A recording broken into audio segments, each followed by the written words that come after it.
تو خاندان سے کیا مراد ہے؟ خاندان سے مراد انسان کے والدین ہیں، اس کی بیوی بچے ہیں، اس کے بہن بھائی ہیں۔ ایک خاندان میں مختلف نسبتیں، مختلف جہتیں ہوتی ہیں۔ ایک وہ جو انسان سے اوپر کی جہت ہے، اس کے آباء و اجداد ہیں۔ ایک وہ جو اس سے نیچے کی جہت ہے، اس کی اولاد ہے۔ ایک وہ جو اس کے لیول پر ہوتے ہیں، جیسے اس کے بہن بھائی ہیں یا اس کی بیوی ہے۔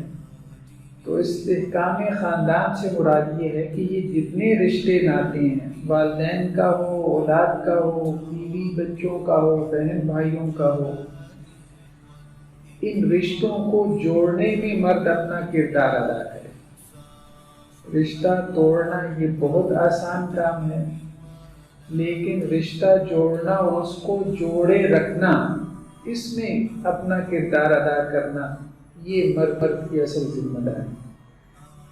تو پہلی بات تو یہ ہے کہ استحکام خاندان سے مراد کیا ہے؟ استحکام خاندان سے مراد رشتوں کو جوڑنا ہے۔